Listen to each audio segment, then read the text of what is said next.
ఇక్కడున్న డిఎల్డిఓ మన అధికారి నేను 35 సంవత్సరాల నుంచి కూడా ఎంపీడీఓగానే ఆగిపోవడం జరిగింది.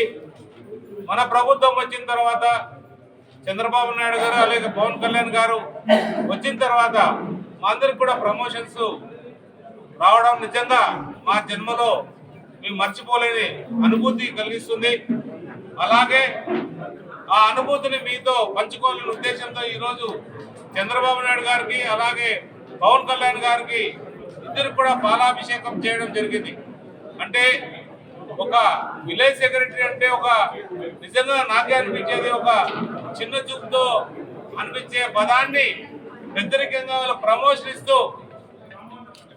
వాళ్ళకి ఈరోజు అంటే పంచాయతీ డెవలప్మెంట్ ఆఫీసర్ అంటే ఒక పెద్ద పదమే, చాలా పెద్ద పదంగా వాళ్ళని ఉపయోగించుకోవచ్చు.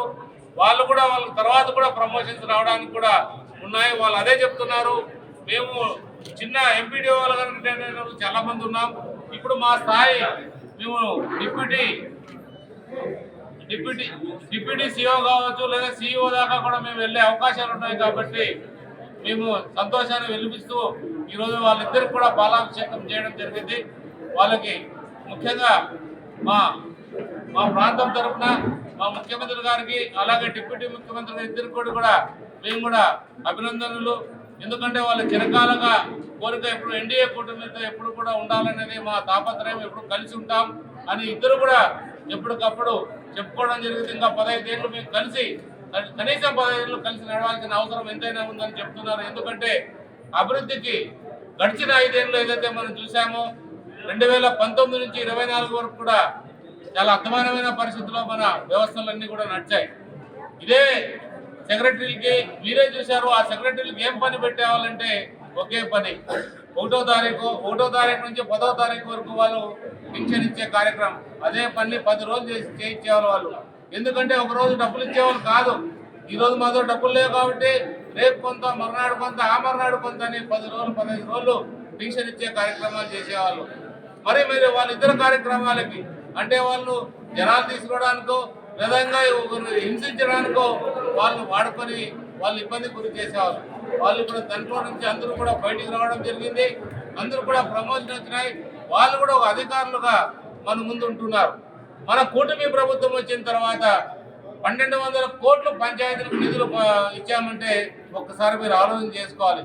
ప్రతి పంచాయతీలో కూడా చాలా మంది మెజారిటీ పంచాయతీల్లో కూడా వైఎస్ఆర్సీపీకి సంబంధించిన వ్యక్తులు పంచాయతీ ప్రెసిడెంట్లుగా ఉన్నా కూడా ఈ వ్యవస్థను కాపాడాలి, ఈ వ్యవస్థ బాగుంటేనే మొత్తం వ్యవస్థలన్నీ కూడా బాగుంటాయనే ఉద్దేశంతో ముఖ్యంగా పవన్ కళ్యాణ్ గారు కేంద్రంతో మాట్లాడి ఆ నిధులు తీసుకొచ్చి మొత్తం పంచాయతీలన్నింటి కూడా అభివృద్ధికి వినియోగించుకోవాలని చెప్పడం జరిగింది.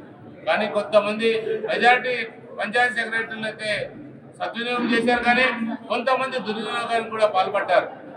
ఎందుకంటే వాళ్ళ గడిచిన అనుభూతి కూడా ఉందా వెదులుతూ ఉండేది. కానీ నేను అనుకుంటున్నా అందరిలో కూడా మార్పు వచ్చింది.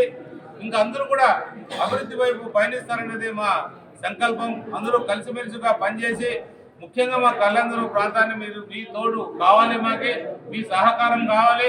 మీ సహకారంతోనే ఈ ప్రాంతాన్ని కూడా, ఎందుకంటే ప్రతి గ్రామం పొద్దున్న లేస్తే మీరే అక్కడ ప్రజలు కనపడే అవకాశం ఉంది. కాబట్టి మీలో మార్పు వచ్చిన తర్వాత ఆ గ్రామం కూడా చల్లగా ఉంటుందనేది మేము భావిస్తూ ఈ అవకాశం ఇచ్చిన మీ అందరికీ కూడా ధన్యవాదాలు తెలియజేస్తూ రేపు జరిగే కార్యక్రమాన్ని కూడా, ఎందుకంటే నారా లోకేష్ గారు నిజంగా కళ్యాణదుర్గ ప్రాంతానికి రావడం మన అదృష్టం. ఎందుకంటే మీరు చూశారు ఎంత ముక్కుచూటి మనిషి ఆయన గురించి మీకు తెలుసు. చాలా మాట అంటే మాటే, పని అంటే పనే, నమ్మకం, వ్యవస్థ, అభిమానం, ప్రేమ అన్నీ ఉన్న వ్యక్తి మన నారా లోకేష్ బాబు గారు. అలాంటి వ్యక్తి నాకు తెలిసి రాష్ట్రంలో ఈ పర్యటన మొట్టమొదటి పర్యటనగా నేను భావిస్తున్నా. ఇంతవరకు కూడా ఇలాంటి పర్యటనలు కూడా ఎక్కడ జరగలేదు. ఇది మన అదృష్టం. అంటే రేపు రాత్రి ఇక్కడే బస వేస్తూ ఎల్లుండి ప్రోగ్రాం చూసుకొని ఆయన బయలుదేరుతున్నట్టు ఒక రాత్రి ఇక్కడ గడుపుతున్నాడంటే ఇది చిన్న విషయం కాదు. మన కళ్యాణదుర్గ ప్రాంతం పైన ఉన్న విశ్వాసం, ప్రేమ ప్రజలకి చూపించడానికి ఆయన మన ప్రాంతంలో ఒక రోజు రాత్రి హాల్ట్ చేయడం జరుగుతుందని నేను ఎప్పుడు తెలియజేస్తాను. చంద్రబాబు నాయకత్వం.